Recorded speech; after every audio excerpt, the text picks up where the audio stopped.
All right, do we have a closing argument? Well, let me ask the state, do you intend to give an initial and a concluding argument? I do, Your Honor. All right, then we will hear from you first, then Mr. Norris Lewis on behalf of the state.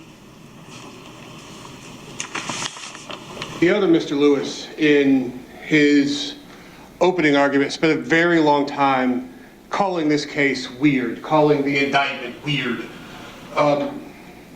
Yes, this case is unusual in as much as murders are usual things. It is unusual for two best friends to go in the park, for one to leave and the other to stay there with a gunshot wound to the head. It is unusual for one of those best friends to take the gun away from the scene of what he calls a suicide and throw it in a pond somewhere in DeKalb County. It is unusual for one of those best friends to drive that car away, to drive the other best friend's car away, and it turn up burned to the frame in a nature preserve in DeKalb County. It's unusual for that best friend to then lie to his best friend's mother on the day where she's missing, where she's wondering where her child has gone. And he's gonna say, I don't know where she is. When he knows full well he left her dead in Yellow River Park. It is unusual for him to then, as now a grieving best friend who, at least the way he portrays it, is that I just lost my best friend to suicide. For him to skip the vigil at the scene. Oh, unless he's not ready to go back to the scene where he shot her. It's unusual for him to continue attending her funeral, calling her mother, talking to her mother, hugging her mother, knowing exactly what happened and what he did, what he had to have done in Yellow River Park. It's unusual for him to carry these lies forward and to tell more lies and lie after lie after lie to Gwinnett County investigators for 8 full months. It's unusual for that best friend to, when he's finally coming clean, not coming clean because his conscience got the best of him, he just wanted to tell the truth now. No. He's coming clean because he got caught in his lies, because his phone told on him, because we know where he was. We know when he turned his phone off, we know when he turned it back on. We can see that he went someplace that he could not have walked to. He finally came clean, and he tells a story that just clearly does not match the physical evidence. So yes, this case is unusual, and it's going to lead to unusual things, unusual indictments, and unusual testimony. Your Honor, I'll reserve the rest of my time to conclude. All right, thank you. Do we have a closing argument on behalf of the defense, Lawrence Lewis? As I come to the end of my legal career, I find myself often thinking about the beginning of my academic career. And it's sometimes unusual because I don't have all the facts from high school, but I always have two salient features anytime I think back to high school. The first thing I remember throughout all of high school and college is I actually believed that if I studied hard enough, I could understand people. If I really did my history lessons and sociology and religion, and I studied English literature, I would be able to understand why people do what they do. I don't know if that was naivete or hubris, but I believed that right up until the time that I saw the proliferation of cell phones. And that's when I knew, checkmate. There's no way in the world I'm ever going to be able to figure out why people do what they do. The second thing I always thinking about is this sort of low-grade anxiety. And I think probably all teenagers have it. You're not quite grown. What's my life going to be? What type of man am I going to be? Am I going to be able to find a partner that'll sort of appreciate my little idiosyncrasies? And I call it a low-grade anxiety because that's now part of the culture. part of the American culture. Mental health is a part of the American conversation. And nothing about my anxiety caused any interference with my schooling, nothing about what I felt impacted my daily life. I didn't need to take any medication. Of course, you know, I went to school in the early 80s. The early 80s, it was very simple then.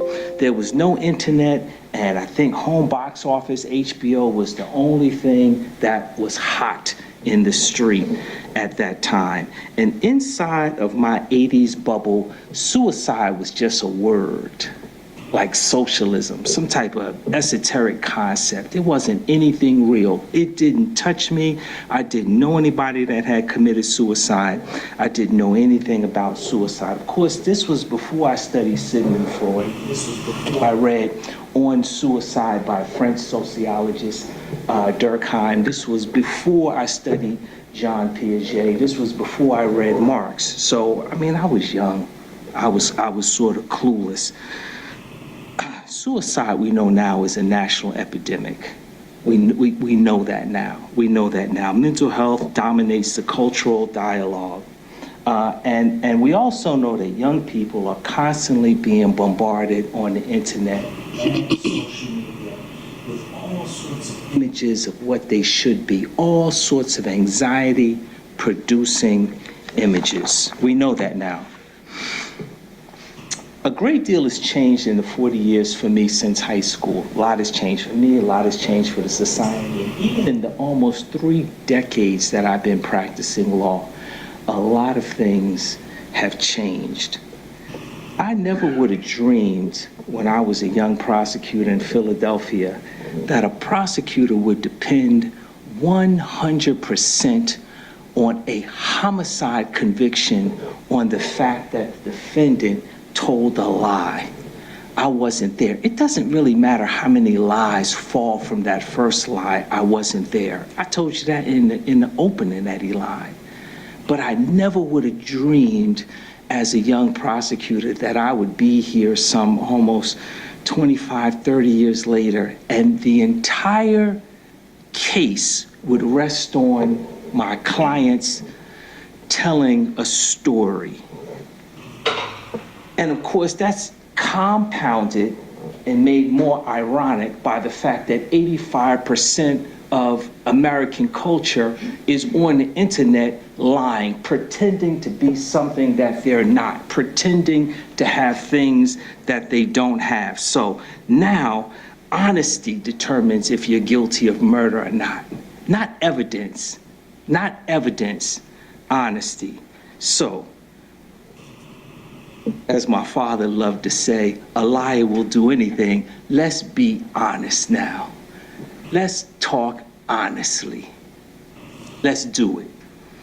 We all understand the world that challenged Tori Lang as a 5'10", 237-pound female black teenager. We all understand the challenges that she faced. Between May of 2020, when she graduated, and July of the following year, that 14 months, we were under COVID restrictions. What did that mean? I remember that because I had to walk a quarter mile in Wade Walker to get to the baseball field to train the boys because the police had cut off the part of the park where all the young people were gathering. They were so tired of being cooped up in the house after 90 days, they would have these spring up parties and they would take over the park. And DeKalb County came and closed certain sections of the park. So I had to park near the tennis courts at Wade Walker and walk a quarter mile with all the baseball equipment and the boys because young people were going crazy being at the house. During that time, we know that Tori was on Instagram. Let's be honest now. Let's be honest. The only value a woman has on Instagram is her face and her figure. Let's be honest, if we're gonna be honest. We know Tori's feeling that pressure because we have the testimony of the witness that told you what Tori is taking diet medication, prescription diet medication. She's feeling the pressure of being on Instagram. Let's be honest. Let's be honest. Of course, like any normal teenager, she's bucking up against her parents because she wants to be an adult and is not yet ready to be an adult, and half of the world is closed. DeKalb County's closed. She can't do it. She doesn't have the economic resources to do ultimately what she wants to do. And we know she's suffering from some type of depression, emotional fragility, whatever you want to call it. Her mother told you freshman year she was hospitalized. When the officer, the first assigned officer, went to see mom, what did they tell him? She was suicidal, Detective Smith. Mother told Detective Smith she was suicidal. Marquise Marchese, not Austin Ford, also told him. So he had two separate people who were intimately connected to Tori telling him, the lead investigator, Tori was suicidal. So we know exactly how Tori comes to be at Yellow River with her mother's gun laying on her back at night looking up at the tree. We know exactly how she came to be there. So the question is, do we need somebody to blame for that?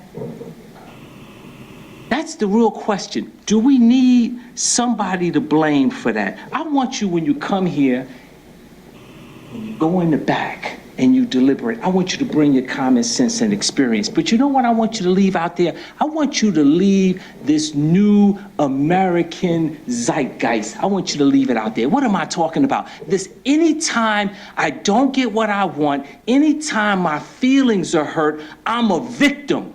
And I need somebody to blame. I need some oppressor. Leave that out there. Nobody grew up with that. That's new. That's new COVID, post-COVID thinking. We don't need that. Leave that paradigm out there. People get hurt all the time. There are car accidents all the time. You're not a victim every 2 seconds. Leave that out there. All during voir dire, you heard the prosecutor asking you the same question over, what would you do? What would you do if somebody told you it was suicide? What would you do? What would you do? I would do almost anything. And he's setting it up for you. He's setting it up. Somehow it's Austin Ford's fault because he didn't do enough. It's somehow Austin Ford's fault because he ultimately didn't do enough. So I guess that's it then. We do need somebody to blame. I guess that's it. Maybe we're answering that question. We need somebody to blame for Tori being in Yellow River Park with her mother's gun laying on her back at night, looking up in the trees. So we're gonna pick Austin. Austin? Austin Ford? Austin didn't create the internet. Austin didn't invent the cell phone. Austin doesn't work for Apple. He's not on the marketing team that's got the children addicted to the cell phone. Austin's not setting the standard for women on social media. Austin's not responsible for that. Austin didn't bring us COVID and the mental health problems that came with COVID. Austin didn't do that. We know Austin's not the reason that the suicide rate has been going up since '02. That's not Austin. That's not Austin. It's not Austin's fault that people on social media have anxiety when they're on social media, and when they try to get off social media, they're anxious. That's not Austin's fault. But we gotta have somebody to blame for Tori being there. So, let's be honest, if honesty is paramount. Let's be honest. Austin's not the reason.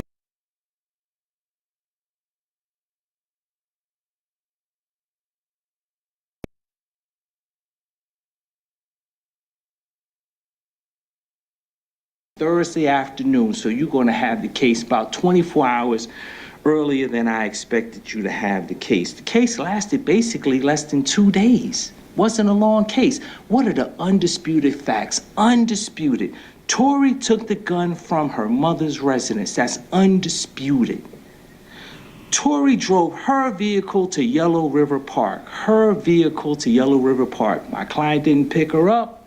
she drove her vehicle to Yellow River Park. Tori was experiencing some type of mental distress. Detective Smith tells us that when he tells us, I was assigned, I went out to talk to the people that knew her the best, and they said she was suicidal. She was suicidal. That's what we know, undisputed. Tori laid down under a tree voluntarily. That's undisputed. How do we know that? We know that because there are no defensive wounds, no scrapings were done under the fingernails based on the medical examiner's experience. She looked at her. Yes, they did a rape kit. There's no sex, let alone sexual assault. She's dressed the same way in the park as she is in the Ring camera. There's no question about that. These are the undisputed facts. Tori turns her gaze to the night sky and a bullet enters her head. Those are undisputed facts in the case. Undisputed. And so with those undisputed facts, you really only need to determine one of three things. That's what you're going to go in the back and deliberate. Did Tori shoot herself? Dr. Terry tells you that's very much a possibility. The science, speaking through Dr. Terry, says that's very much a possibility. I cannot rule out suicide. That's door number one. Door number two, did Austin shoot Tori? If we believe Austin, and Austin's the only person that puts himself there. If we believe Austin, he was present, and certainly it's possible he could have shot his friend of 10 years with no motive. That's weird.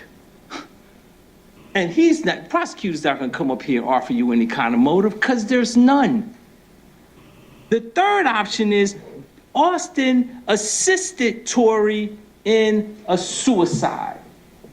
He assisted. Homicide, suicide, he assisted. There's no evidence of that. There's no evidence that Austin assisted Tori in any type of suicide. That's just random speculation, like count 3, voluntary manslaughter.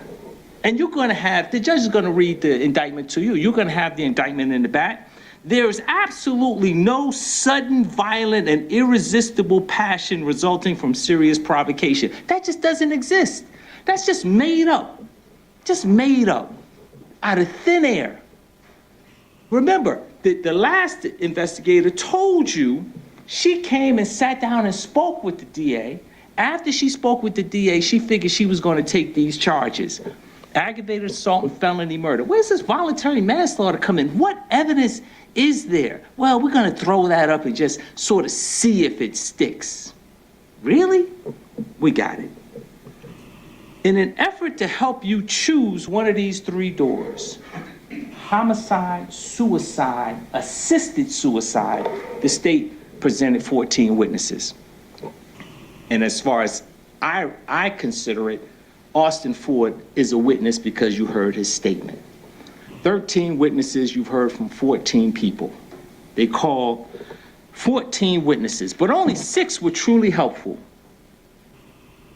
The first assigned detective, Sergeant Smith, he was the initial lead investigator. What did he tell you? He learned that there were no witnesses to the shooting. Nobody ever saw Tori drive into the park. Nobody ever saw Austin drive out of the park. There are no witnesses. He learned from Tori's mother and from, I believe it was Markezia Watson. You may have written down somebody else. Tori's mother and another person that was very important to Tori's life, that Tori was suicidal. And he gave that information to Dr. Terry because she included it in her report after she did the internal exam before he ever spoke to Austin Ford. So Austin Ford didn't plant that seed. Austin Ford didn't, oh yes, I knew it, and I think she was suicidal. Forget about that. Sergeant Smith was very clear. Found the body, talked to her mother, suicidal. Talked to another female friend, suicidal. spoke to the medical examiner, she was, according to these other important people in her life, she was suicidal. Hadn't even spoken to Austin Ford yet. So there's no Austin Ford lying and planting the seed. That's not what happened. Dr. Carol Terry, medical examiner, 6,000 autopsies. She told you the external took an hour, the internal took an hour. I suspect she's super efficient with it by now. 6,000 autopsies. And what does the science say? The science says that we can't determine if it's a homicide or a suicide.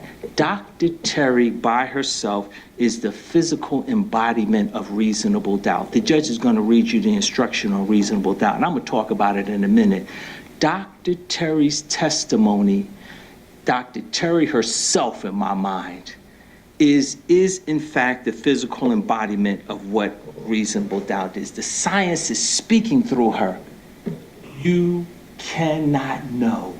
We don't know. You cannot know beyond a reasonable doubt. That was Dr. Terry. Dr. Terry destroyed count 3. She laid down and looked up. That's what, according to Dr. Terry, that's what the science says. Teresa Lang, she's the third witness. That was Tori's mom. She explained that Tori was hospitalized for mental health when she was a freshman in high school, and she also produced the rounds, the bullets, the brand which matches the 2 that were found in the park near Tori's feet. I don't care if you want to say 6 feet away, 8 feet away. That's all just silly conversation to me.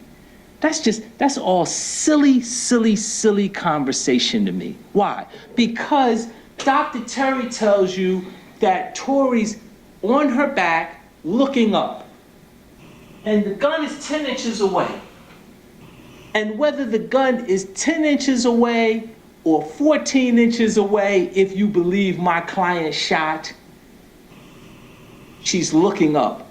The round discharges and it goes where it goes. There's no, if she committed suicide, it would have only gone 2 feet, but 2 more inches out, if it's a homicide, it would have gone 10 feet. That's all stupid talk. That's not even weird. That's just stupid talk. Where the rounds land have absolutely nothing to do with whether it's a suicide or a homicide. That was a waste of your time. Because we're only talking about a matter of inches. Because Dr. Terry's telling you, well, she's not laying on her back and it comes from, no, it comes directly from the side. Directly from the side. So any talk about how far out it went, that's all silly talk. Because the gun has to be 4 or 5 inches difference. Because if it's more than 4 or 5, then Dr. Terry's report changes. If it comes 4 inches in, then it has to be close range. If it goes even further out, that has to be long range. So we're talking about 4 or 5 inches is not going to change things in terms of the ejection of the round, 4, 5, 6 feet. So please, don't waste any more time on that. What else did Teresa Lang tell you? Teresa Lang told you she doesn't keep the firearm in the same place. Nightstand, vehicle, bag. And you have to use your common sense with that. Why is that? Well, maybe because she goes on long trips and she takes it with her, or maybe when she goes, maybe that gun keeps moving because she understands her daughter's fragile and she doesn't want her daughter to know exactly where the gun is and when it's there. You get to use some of your common sense when you approach your analysis of the evidence. Investigator Stribling, he was asked to do one very specific thing. He can't tell us if the fire was electrical or non-electrical. Why is that important? I'm not quite sure why the vehicle got burnt up or how the vehicle got burnt up.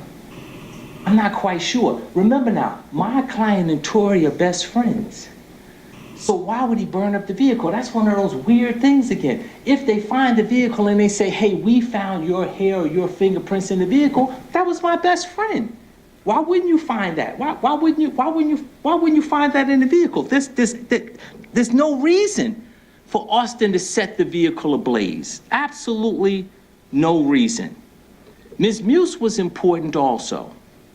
She told you that she could not pull any fingerprints from the shell casings. That means that there was no evidence that Austin Ford ever loaded any gun, touched any shell casings, or touched any gun. That's ultimately what Ms. Muse told us. She couldn't pull any fingerprints of value. Now, that's some of that whole ejector port. I don't recall, you may have written it down. The gun, if it was Tori's mother's gun, does the ejection port go out left or right? I thought it was right. You can write it down. Maybe we didn't deal with it at all. So when the prosecutor comes up here and does his demonstration, if you wrote down ejector port right and he comes up here with any type of mock firearm with the ejector point left, you know it's more weirdness and games. Just come straight. Honesty is the main thing. Honesty, honesty, honesty. He wants you to convict him because he lied to the police. So hopefully he'll tell you the truth. In the search for the truth, at some point in time, you have to tell the truth. Austin Ford, his interview was played with the detective. The hour-long interview was played. He said, I wasn't there. Well, listen, you got common sense. If you tell the first lie, I wasn't there, there's going to be a series of lies that have to accompany that first lie that you weren't there. So this idea that we're going to go and count the lies that all stem from the same lie. Were you there? I wasn't there. Okay, when was the last time you saw her? That's got to be a lie. What was the last thing she said to you? That's got to be a lie, because you've already lied and said that you're not there. Got it. What's the other story he says? I was there, she ended up shooting herself. Can you understand how he might have panicked as a result of seeing Tori shoot herself? Can you understand why he may not have wanted to call the police even though he didn't shoot her? I think you can probably see that. Based on his testimony based on his statement to the officer at Clayton County, Austin Ford indicated that he removed the gun and vehicle after Tori shot herself. And he says, hey, listen, the optics just didn't look good. And maybe that's the reason. Or maybe, just maybe, his judgment was impaired by, you heard it, all the marijuana he's smoking. I don't know. That's what he's telling you about. We smoked, Tori and I went to get some smoke. I had some smoke, but I want better smoke. I didn't have Zaza at the house. You heard all of that. You heard all of it. Put it all in. The good, the bad, the ugly. You heard all of it. Maybe his judgment was just impaired. He told Detective Carter he was sort of, listen, I was tied up. And I believe he was tied up, as he explains it to you.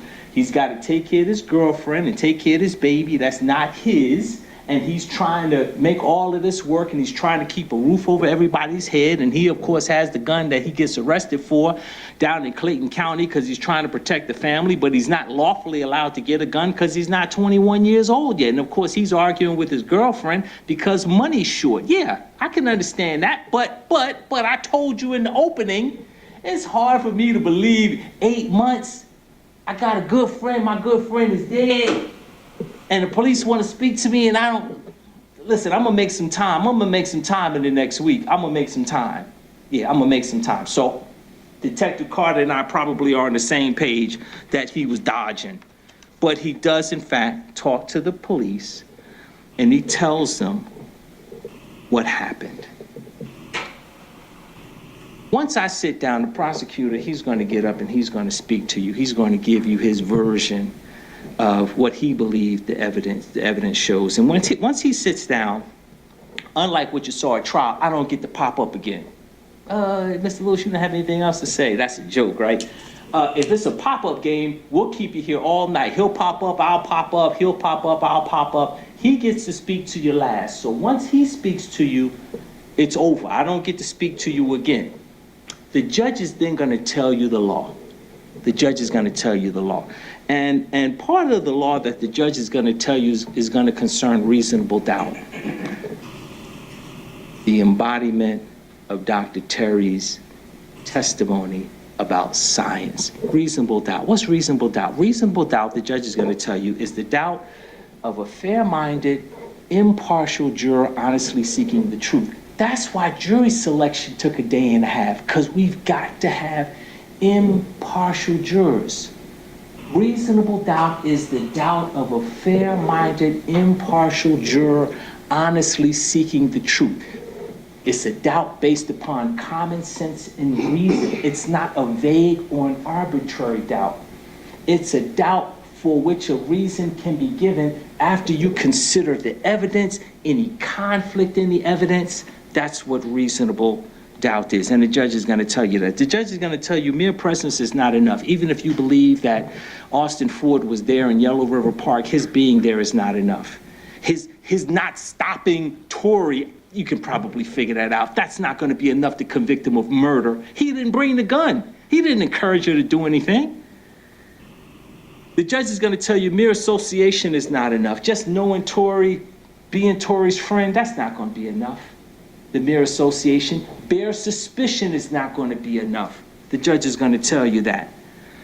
The judge is also going to tell you that you can't hold it against my client that he chose not to testify. I think I understand why he didn't testify, and hopefully it makes sense to you. He told them, Austin Ford, he told them, the police, I wasn't there, I wasn't there, I wasn't there. They didn't believe any of that. And when he finally said, listen, I was there, he got the handcuffs put on, and there he sits. So I don't know that talking has helped him at all. I don't know that talking has made his life any better, so maybe that probably was the best thing. Let me just sit there and let the judge tell the jury that it's the state's burden of proving my guilt beyond a reasonable doubt, because this talking thing hasn't worked for me so far. It hasn't worked for me. Sympathy. The judge is going to instruct you that your verdict must be based upon your opinion of the evidence according to the law that she will give you in the charge. Your verdict cannot be based on sympathy. The judge is going to tell you it is your duty to consider the facts objectively without favor or sympathy to one party or the other. The prosecutor wants somebody to blame.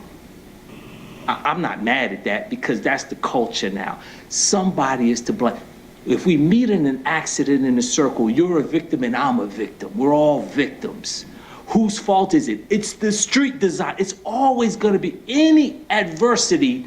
We're all victims, and somebody has to be to blame. Somebody has to be the oppressor. The judge is going to tell you about sympathy.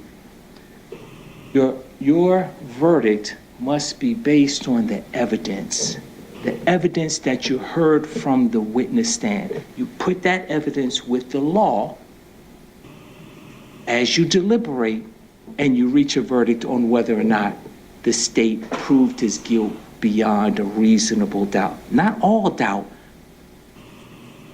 beyond the science, because the science leaves you with a doubt. And because the science leaves you with it, listen, I'm not really worrying about count 8. The concealment, tampering, I could care less about count 8. It's not about count 8. It's about the death of Tori, because once you determine, this science thing, no, I don't know. I think Tori committed suicide. That means count 1, count 2, and count 3 are not guilty. Do you believe that when somebody sees somebody else, a good friend, shoot themselves, they then start thinking, I'm going to intentionally deprive the owner of the vehicle when I don't even know the owner of the vehicle, because I think the owner of the vehicle is Tori. I'm going to deprive the owner of the gun and the owner of the car of their Nobody's thinking about that. I don't even know where those kind of charges come from in this type of case. Once you determine that it is a suicide, you can go right down the list. Not guilty count 1, not guilty count 2, not guilty count 3, not guilty count 4, not guilty count 5, not guilty count 6, not guilty count 7. And when you get to the last count, tampering, concealing, whatever it may be, you can find him guilty of that. Because under every single scenario, under the first lie, he wasn't there, under the story, I was there and this is what happened, he's got to eat that charge. As to the rest, what I ask you to do is follow the law, follow the evidence, and the only just verdict is not guilty on all the other counts other than the last one. Thank you very much, ladies and gentlemen. Thank you, Judge. All right, thank you, Mr. Lawrence Lewis. The state, Mr. Norris Lewis, your final closing argument, please.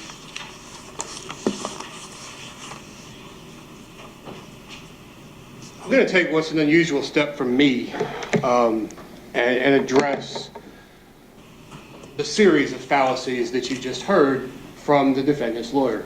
The first of which is that this case is based solely on the fact that the defendant lied. In 20 plus years as an attorney on both that table and this table, I have had very few cases where the defendant didn't lie, to be perfectly honest.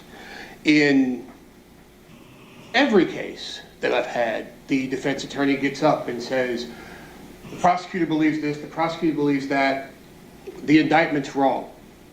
Literally every single case.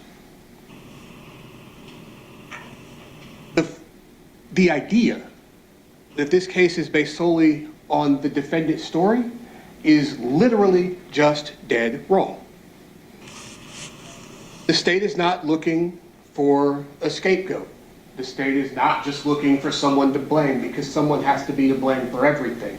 I think you can tell by the gray hair on my face and the fact that there's no hair growing on the top of my head that I do not come from the generation that believes that everybody has to be to blame. Everyone has to have someone to blame, that nothing can be your fault.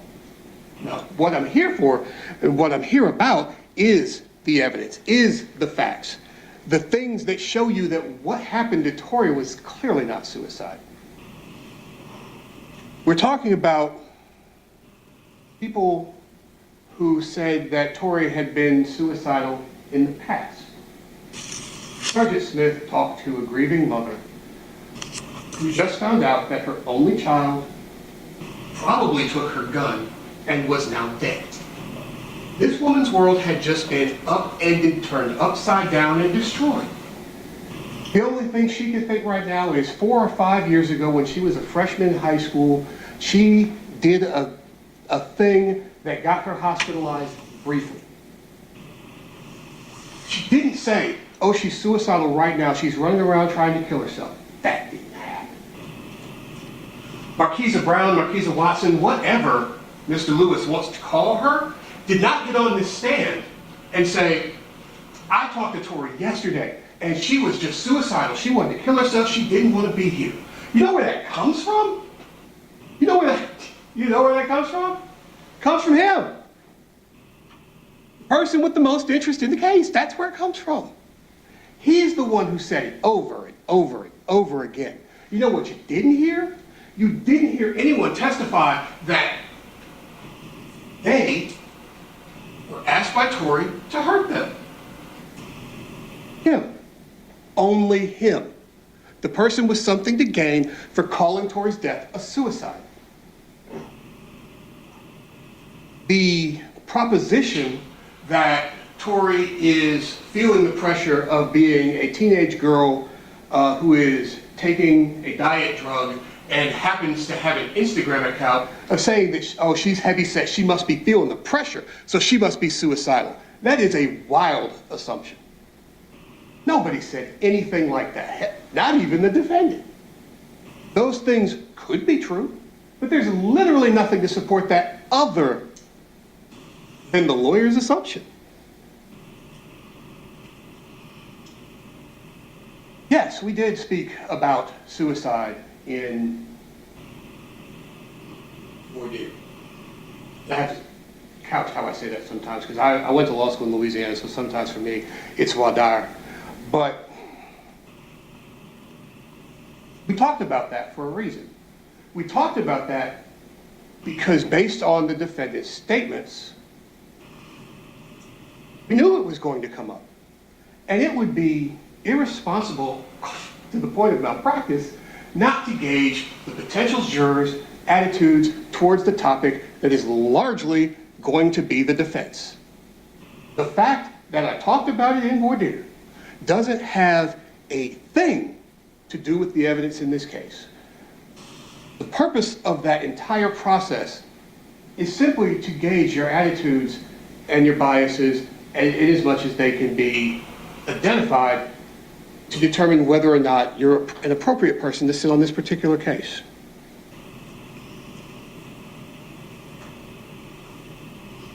Dr. Terry is by no means the embodiment of reasonable doubt. And I'll get into what Dr. Terry tells us and what those things mean when they are combined with what the other witnesses, what Abigail Musey tells us, what Kia Jimenez told us, what the nice ladies, Miss Carter and Miss Aparicio from the crime lab told us, and how all those things work together. Because as Detective Carter told us, this is an investigation. It's a total investigation. If Dr. Terry says, well, it's undetermined and we're done, then why do we need the Gwinnett County Police Department? Well, we need them because there's so much more to what happened than what one person has to say. And I discount nothing that Dr. Terry says. Not by any stretch of the imagination. She's a very intelligent woman. She very much knows her stuff, and that's why she said that in 6,200 or so autopsies, 700 teaching autopsies, she has seen exactly one person in a study somewhere else activate a firearm they committed suicide with their thumb, and they were looking down the barrel. The angle and the position of that gun when it fired and ended Tori's life is actually known. The orientation is known, and I'll demonstrate that for you later. But it's known. And what I'll show you is that it borders on impossible for Tori to have taken that shot, depositing that shell casing where it landed herself. And actually, both Abigail Musey and Kia Jimenez told you about semi-automatic firearms and ejection ports. Yes, they are on the right side typically. And Ms. Jimenez said on a P365, the ejection port is on the right side. The angle at which that shell casing is thrown is telling of which way the ejection port was pointing. Plain and simple. I'll explain that further. The fact that there are no fingerprints found on the shell casings of the defendants is immaterial. We know that it was Teresa Lang's gun. It was probably loaded when it came to be in Yellow River Park, and frankly, it was probably loaded by Teresa Lang. So the defendants' fingerprints on, or lack of fingerprints on, are not material to whether or not he pulled that trigger. Somewhat material that he took it with him when he left in Tori's car. Now, the way a theft is proven in Georgia, a person does not have to specifically think, well, I want to deprive the owner of this notebook, so I'll take this notebook and I'll walk away, and that's because I want to deprive the owner of it. No. That is, as I said in the beginning, those are words. Words are important. Words are used differently in the law than they are in common usage. And so the law requires that you find that they intended to deprive the owner of the thing. It doesn't mean that they had to think to myself, I'm going to deprive the owner of the thing. The evidence of that is that they did something with the thing that was not take it back to the owner. And so if I throw a firearm into a pond, I'm certainly not about to take that back to the owner. If I park the car in the cut, if I abandon it, give it to someone else, sell it, nobody actually knows what he did with the car. I can't tell you whether or not he burned the car in DeKalb County. Even if I did know, that's a DeKalb County issue because it didn't happen here. Jurisdiction prevents me from doing anything about what happened in DeKalb County. Investigator Stribling was clear. That car burned exactly where you saw it. which is in DeKalb County, which if someone set the fire in DeKalb County, irrespective of whether or not it had accelerant, that's a DeKalb County problem.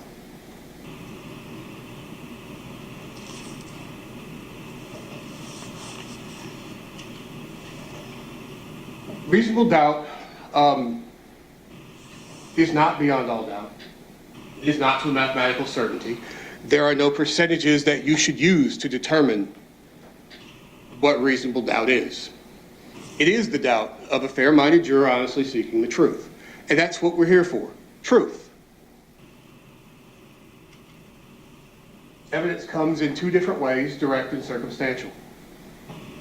Direct evidence is what someone tells you they saw. When Kia Jimenez looked,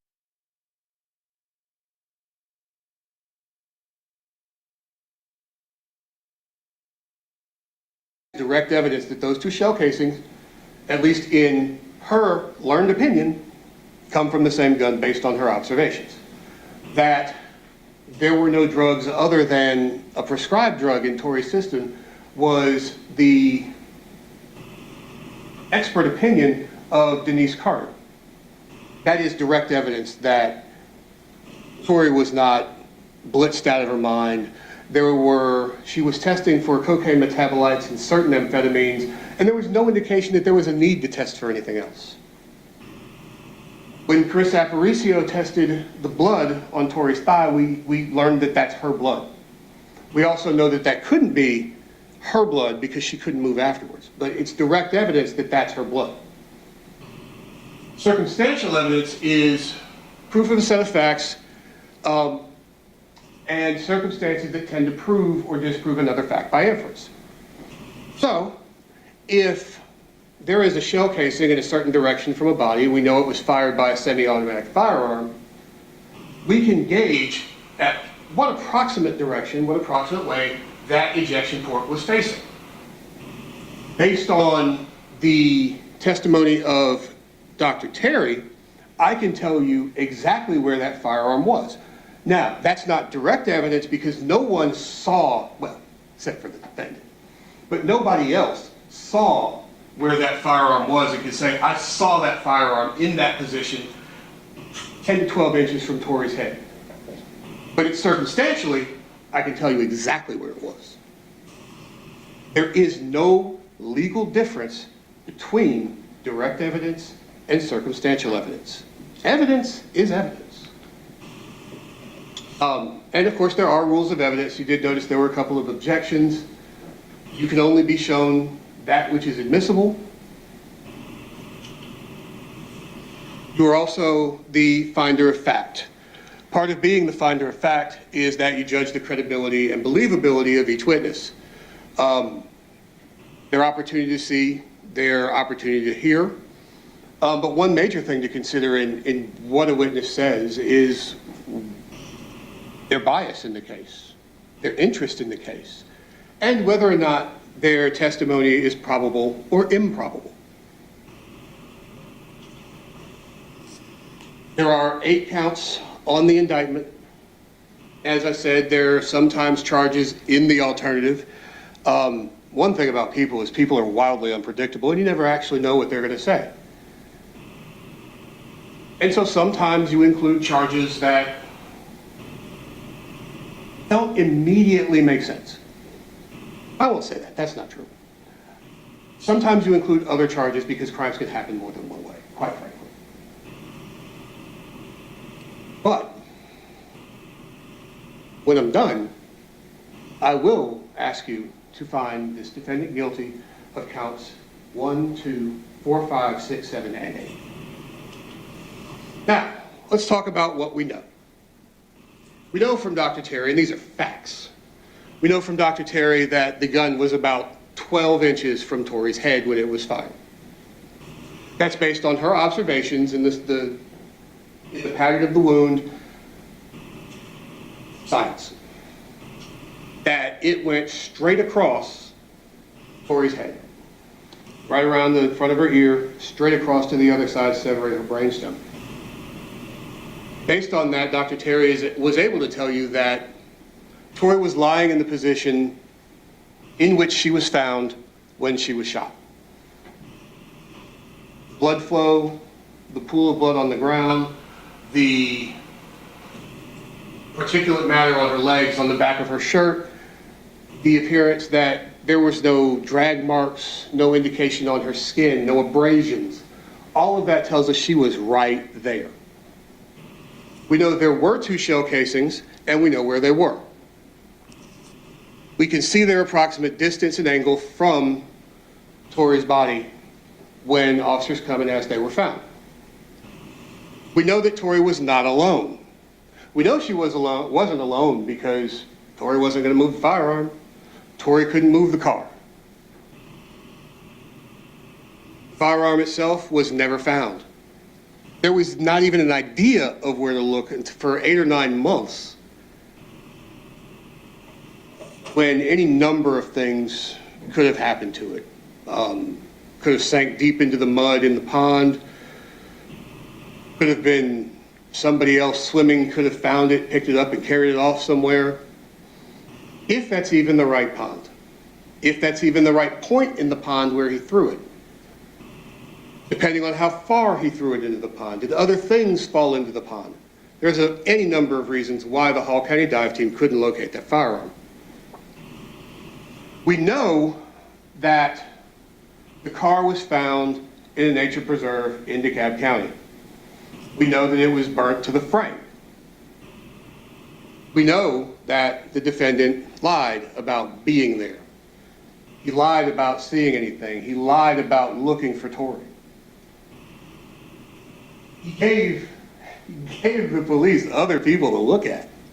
He tried to send them off in another direction.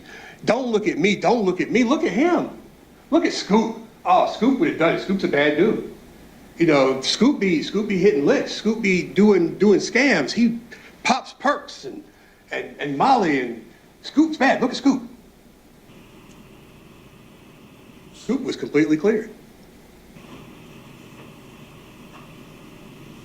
He did not come forward and volunteer that he was there after 8 months because his conscience was getting the better of him, because the anguish that he added to this situation for the Lang family was just eating up at him.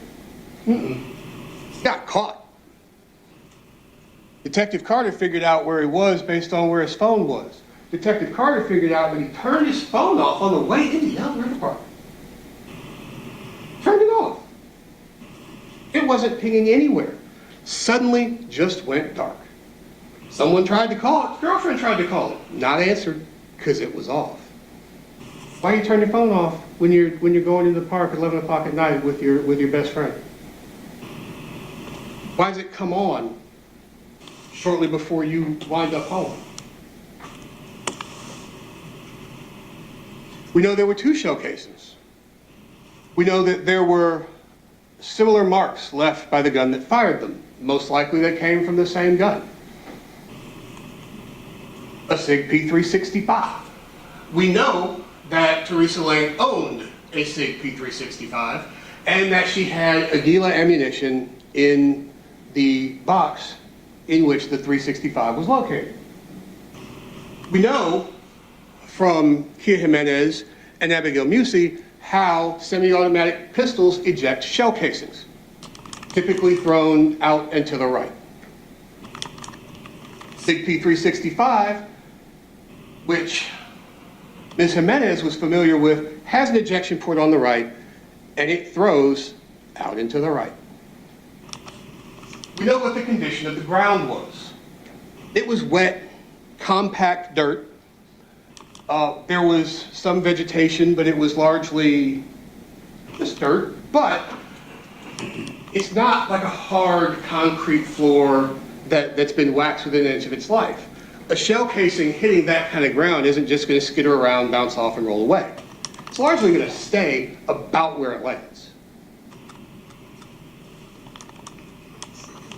And like I said, based on Dr. Terry's findings, we know exactly where that gun was when it was fired, when the shot that killed Tori was fired. We know exactly where it was because we know exactly where Tori was.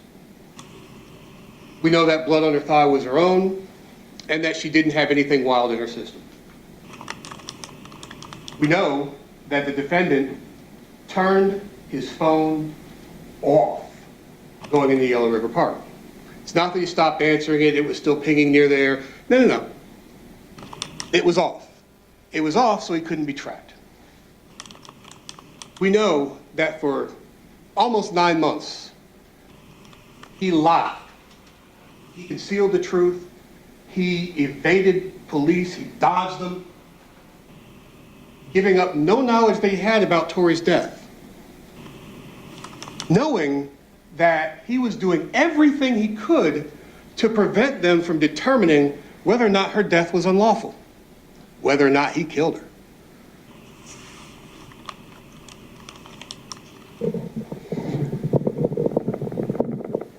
Based on this photo, we're looking down at Tori as she was found. We see where the wound was above her ear. We know that that firearm had to be 10 to 12 inches down here, which would be midway through where her forearm is right now. It had to be there. It absolutely had to be there. 10 to 12 inches, about the length of a sheet of paper from her head in that position, which means that in order to fire it herself, she would somehow have had to contort her right arm into a position to hold that thing 10 to 12 inches from her head. To add to that, we know where the two shell casings were. There's one further away. This one probably was not the shot that killed Tori. This probably was.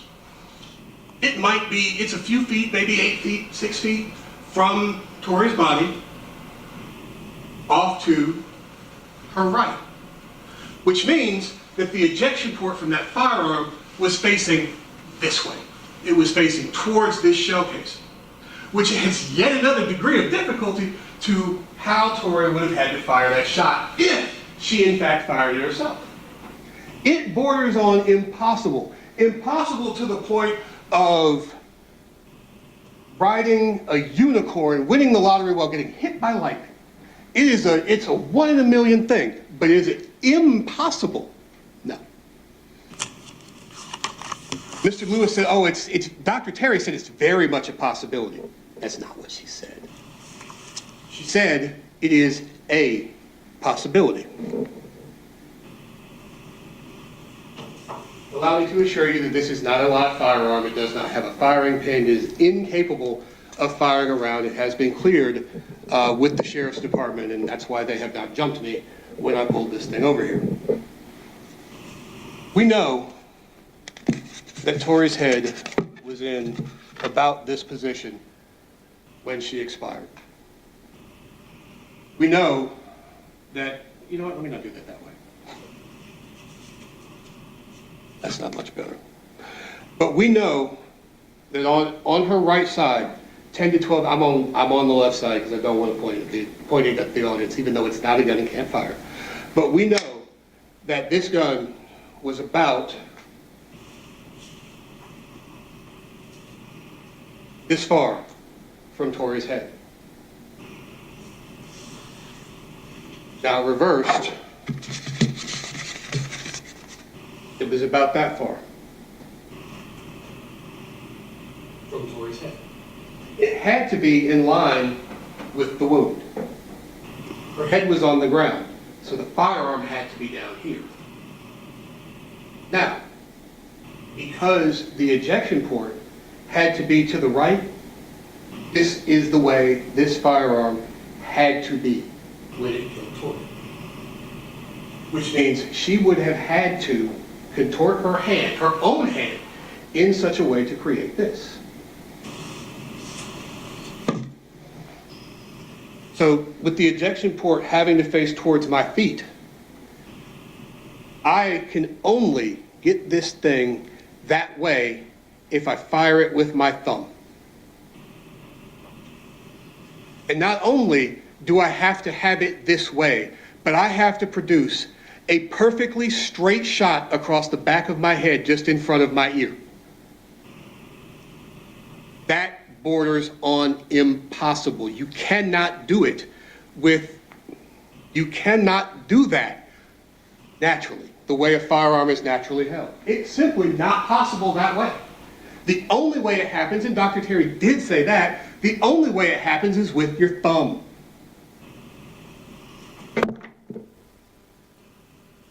$6,100 to $6,200 autopsies she was the lead examiner on.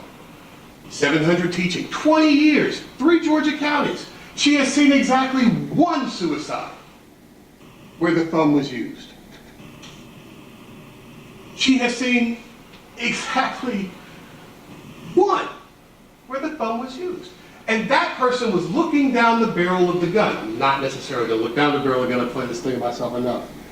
But looking down the barrel of the gun, it was done this way. The only way Tori activates that gun herself is with her thumb. The only way she does it and produces that wound is if she produces a literal straight and level shot. What is more likely is that there was someone else lying next to Tori who pulled the trigger, probably lying prone. They would have been able to produce that shot. We know that the only other person there was the defendant. That's not basing a case on a lie. That's basing the case on an evidence. Oh, the lie is part of it. But that's not just, oh, he lied, he's guilty. That's ridiculous. Those scientific facts that Dr. Terry testified to, the wound path, her almost instantaneous death, that there is no movement after a brainstem is severed and her position at her death. What she did not know, and she had some indication, yes, but she did not conduct any investigation into the defendant himself. She did not know the entirety of his lies. She did not know anything about what his interview with Detective Carter was. She didn't know that his Google records placed in there. She didn't know where his cell phone records put him. She didn't know necessarily about the car that was torched in DeKalb County because she performed her autopsy 2 days before it was even found. Those things are not her role.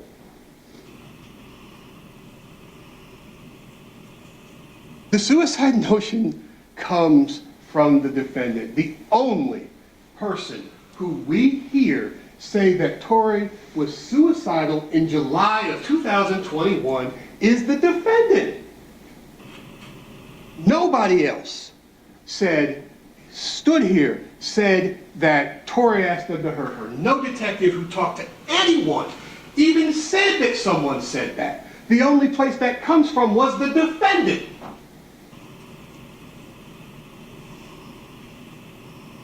That shot would be hard to reproduce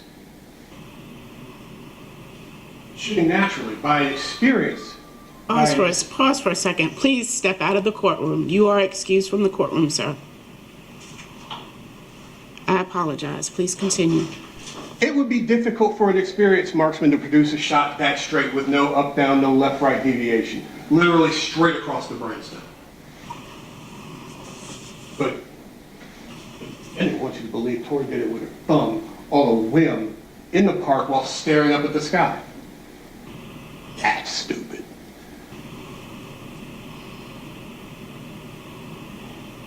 When he finally tells some modicum of truth, he still lies. Because what he said, well, I had the gun, I got it from her, I put it on the ground. I tried to hug her, but she pushed me away, grabbed the gun, and just shot herself in the head. Seriously? With what Dr. Terry told us, is any of that even possible, let alone true? Never said he was at the park. Didn't mention the gun till he had to. Didn't mention the car till he had to. Paints himself as some sort of white knight who was the only person who cared about Tori, who was the only one who recognized that she was in distress, who tried to help her.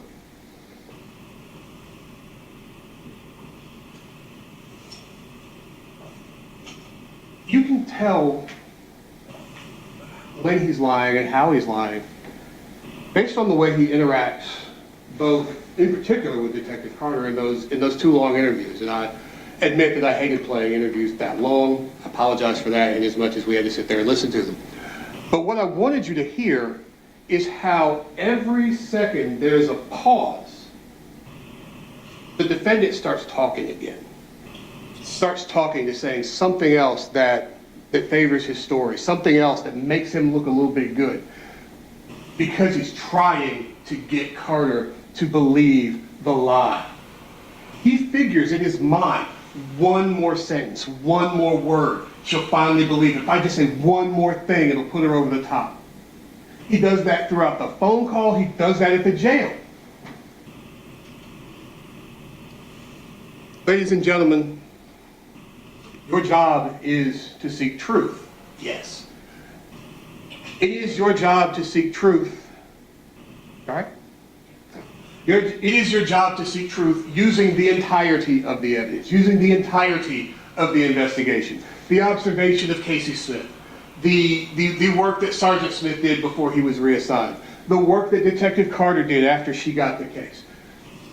What Teresa and Tanya Lang told you about, not only about Tori, but about the fact that they didn't tell Austin Ford he could take their stuff and throw it in the pond or leave it somewhere to be burned up.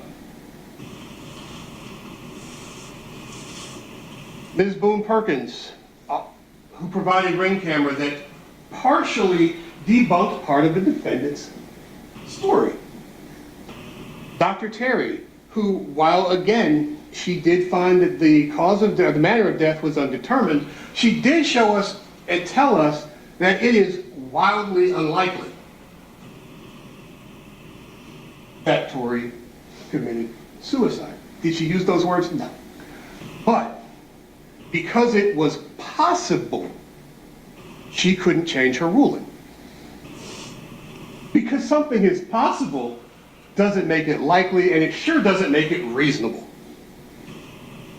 And of course, Ms. Carter and Ms. Aparicio. I really just don't want the last image that you see of this beautiful, effervescent young woman to be her lying under a tree. But I do want you to go back into that room and find this defendant guilty of felony murder, aggravated assault, 2 counts of possession of a firearm during the commission of a felony, and 2 counts of theft by taking and concealing the death of another. Because looking at the evidence as a whole, in total, there is no circumstance that exists other than that defendant killed his best friend.